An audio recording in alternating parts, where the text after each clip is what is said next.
Hey guys, how's it going? Welcome back to my channel, Gardening in Cold Spring Harbor. Now that July is here, our gardens are about to face some of the most brutal conditions of summer. Heat, humidity, drought, thunderstorms, just to name a few. And if we are not prepared as home gardeners, our home gardens might just not make it. So in today's video, I'm going to share with you 11 must-do July gardening tasks. And if we do all of these tasks, we just might give our home gardens that fighting chance. So for those of you looking for that online gardening channel, which offers tips, tricks, easy, yet proven gardening advice to take your home garden set at next level, don't go anywhere, guys. Stick around with me today. Start with going below this video and clicking the subscribe button. If you enjoy the content of my videos, I want YouTube to send you notifications every single time I'll upload a new garden video. Click the bell icon as well. Now come with me. Let's get gardening. That first must-do July garden task is stay on top of harvesting. Plants like cucumber, their goal is to produce offspring. So if we let even one single cucumber go to maturity on the vine and form seeds, our entire mother cucumber plant will cease to exist. The trick to growing lots and lots of crunchy, delicious cucumbers is to harvest frequently and early. Never let a single cucumber go to maturity on the vine. Same goes to our summer squash or summer zucchini, not winter squash. Winter squash must mature on the vine. Cucumbers are vining plants, so they do have a tendency to hide those delicious veggies from us. Make sure that you look under each of the leaves, between each of the vines, to make sure that you're not missing even a single cucumber. Also, by harvesting frequently, you're tricking the mother plant to produce more offspring, more cucumbers for you. That second must-do July gardening task is stay on top of watering, my fellow home gardeners. July is a hot, humid summer month, and our crops depend on us home gardeners for the consistent, even moisture level. Crops like cucumbers, if not watered on consistent basis, will develop a chemical called cucurbitacin, which will make our cucumbers more bitter in flavor. So make sure that you get out there and you water your cucumbers diligently and thoroughly. Many of you, my fellow home gardeners, might ask, how do we know if our crop needs to be watered again? Say you watered it this morning. How do you know that it needs more moisture? All of us home gardeners have a water moisture tester that we carry around. And what is the portable moisture tester? Our fingers. Super easy to test your soil for moisture content. All you have to do is take your index finger and stick it about 1 to 2 inches below the soil surface. If you feel dampness, if you feel moisture, then you know that you did a good job.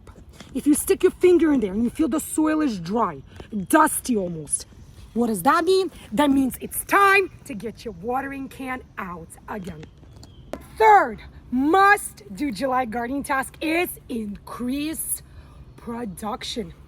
Have you seen your fruit or your crops started to form, only then to turn yellow in color? Here's a great example, and completely fall off the vine. What does the yellowing and the falling mean? That means that your fruit was not properly pollinated. Whether you had a rainy few couple of days and hence lack of busy pollinators. So you can help increase production by tricking your plant into producing more. How do you do that? You come out on a cloudy day. You take a male flower, and how do we know that this is a male flower? Because there's no fruit below the bloom, just the thin stem. I like to tear the petals a little bit to expose the center like this. You take this male flower, you bring it over to the female flower. And how do we know this is a female flower? Because you could see the fruit forming, small fruit right below the bloom. And you take this male flower and put the pollen directly like this into the female flower. And we do this with every one of our female blooms.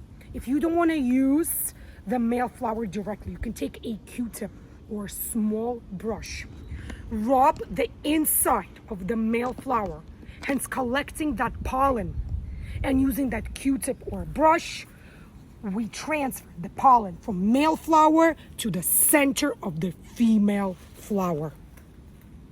That fourth must-do July gardening task is stay on top of pruning.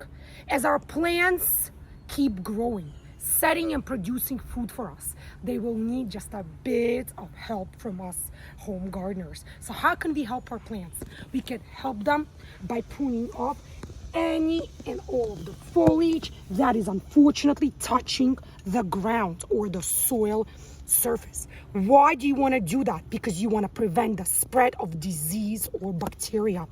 Also, by cutting off any foliage that's touching the soil surface, we are improving and increasing air circulation. The fifth must-do July gardening task just might be the most crucial and important one. That task is adding an even amount of mulch under every single one of the plants growing in our home garden. Mulch comes in two different categories. The first category is the type of mulch that disintegrates, decays within one growing season. Great example of such a mulch is straw, dry leaves, or dry pine needles. Those are excellent to add under our crops, our vegetables, our herbs, even under annual plants. How much should you add? At least 2 to 3 inches. The second type of mulch is the type of mulch that doesn't decay or disintegrate within one growing season. Great example of such mulch are our wooden chips or bark. This type of mulch is great to add on your permanent landscape settings or right under your beautiful blooming perennials.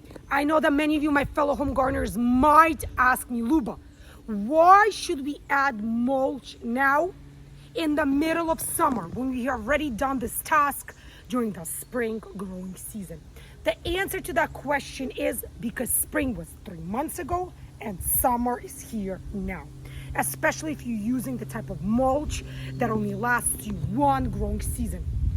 Majority of it has probably disintegrated by now. So add more mulch. Your plants are not going to be happy if they go from wet to dry, dry to wet. Inconsistent moisture level will keep your plants from being happy, and happiness and health of our plants is the key here. So what kind of mulch should you be adding? Any kind of mulch, as long as it's not treated with herbicides, pesticides, dyes, or as long as it's not rubber mulch. Dried grass clippings, again, if they're not treated with herbicide or pesticides, are great. Dried leaves, dried pine needles, even pine straw will do the job. That sixth task, which all of us must do in the month of July, is stay on top of deadheading our lovely perennials, such as our rose shrubs, climbing roses, even spring blooming perennials, such as our peonies, iris. Why? Because if we deadhead them now, we cut off all the spent blooms. Not only are we sending the energy back to the root system of the mother plant, we're also encouraging new abundant bloom. Plants like roses, the more you prune or deadhead, the more new blooms you're going to get. And aren't these absolutely gorgeous and fragrant? That seventh very important gardening task for the month of July is to stay on top of fertilizing our crops. With all this heat, all this humidity, and with our plants growing like crazy, they are looking for that extra nutrition source. So why not give it to them? I personally like to use a Spoma organic garden tone vegetable food fertilizer as an NPK ratio of 3:4:4. So how often do I fertilize the crops in my home garden?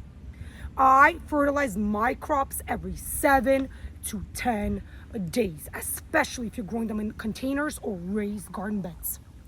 If you grow your crops directly in the soil of your home garden, you can stretch the timing just a little bit. You can fertilize every 10 to 14 days. I always like to take a handful of the slow release granular organic fertilizer and to sprinkle it right around the root system of each of my plants. I use my fingers to gently massage the fertilizer in, working it into the soil beneath the plant's root system. Sometimes organic fertilizer is not enough. In fact, I personally like to give my plants that extra help, that extra boost by sprinkling some bone meal as well. Bone meal is great when it comes to helping strengthen the root system of your plant and increasing the amount of blooms. And remember, the more blooms you get, the more fruits or the larger harvest you're going to get in the long run. I like to dust some bone meal right on top of that fertilizer which we just added, and again thoroughly massage it into the soil using my fingers. That next very important July gardening task is keep an eye out for pests or insects. I know that none of us home gardeners want to ever see any pests or insects in our home garden, other than those beneficial busy bumblebees and our pollinators. But with hot air temperatures, with that humidity, unfortunately, we are going to get those unwanted garden visitors. So if we inspect our plants on everyday basis, we're able to catch the problem before it gets out of hand.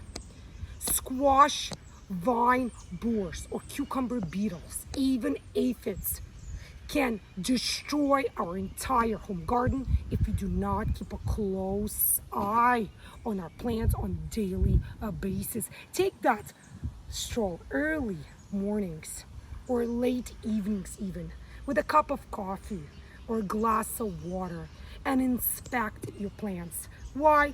Because you could stop the problem when it's just that tiny before it completely gets out of hand. Neem oil is a great way to control many unwanted pests and insects. If we notice the problem just when it's getting to start, by spraying the little neem oil on the foliage of our plants, we can push those pests and insects out of our home gardens and help save and protect our plants. July is the perfect month to start planning and of course planting our fall gardens. Many home gardeners stop planting in the summer for various reasons. Some believe that gardens should only be started and planted in the spring.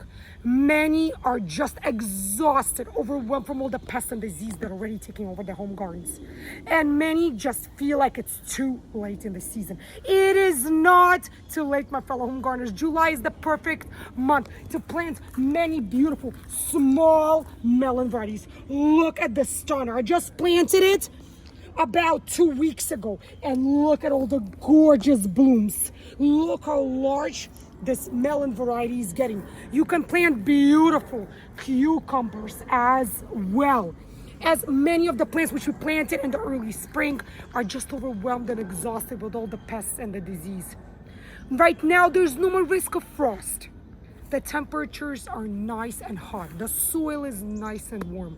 with that little extra moisture, the plants will thank you tremendously. Now is also the perfect time to plant determinate tomato varieties. Our fall harvest pumpkins, winter squash, second round of corn, you name it. In fact, I have a video on my gardening channel, Gardening Cold Spring Harbor, where I share with you all the beautiful crops which I am planting in the month of July, and you, my fellow home gardeners, should definitely plant in the month of July. If you're interested, I'm going to link that video up above so you could check it out as well.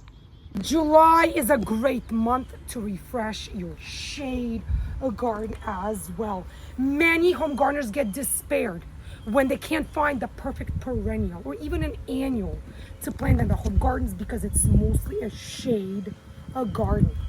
There are so many beautiful perennials such as heuchera, which bloom in the summer season. Heuchera comes in all these great, beautiful foliage color as well. And look at all these stunning, beautiful blooms. Anything between your green, a burgundy, red, brown color combination, they're all absolutely beautiful. And I will thank you for planting them in the shade. Another great shade-loving perennial, which also blooms in the summer, is our hostas. Look at all the beautiful hostas. They come in different shapes, sizes, even colors. Look at that stunner over there. Combination of dark green and lime green in the center of the foliage. What about the sizing of these leaves? They're as large as elephant ears. And let me show you my beautiful hostas, which are in full bloom right over here by the fountain. We are here by my driveway, by this beautiful fountain right over here. Take a look at these beautiful hostas, which happen to be in absolute full bloom. Hostas have beautiful color foliage all spring, all summer into the fall seasons, and during the summer, especially midsummer now in July, they give you this beautiful blooms as well. Isn't this just a landscape showpiece? What is the last but definitely not least must-do July gardening task is replenish our beautiful pots, containers, even our hanging baskets. Our cool, weather-loving annuals such as pansies or snapdragons are done. They are spent and they hate the heat and the humidity. There are so many beautiful heat-loving, summer-loving annuals which you can plant instead, such as your cannas. Look how beautiful these blooms are. Your zinnias, guinea impatiens. There are so many beautiful annuals which you can, in fact, should plant now in the month of July for that stunning pop of color.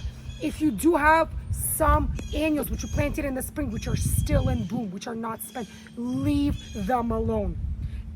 Gently pull the spent annuals out and plant new annuals around them. And look at this beautiful coleus. Aren't these stunning? For those of you, my fellow home gardeners who stayed with me till the very end of this video, there is just one more July must gardening task which I have to share with you, and that is make your home garden more beautiful, more exciting, more summer perfect. How? By potting up some beautiful palm trees in pots or containers. Just don't forget to bring them back inside as soon as the fall season comes and the air temperature will go below 50 degrees Fahrenheit. This is it for this video, you guys. Thank you so much for joining me here today in my home garden in Long Island, New York, Zone 7A.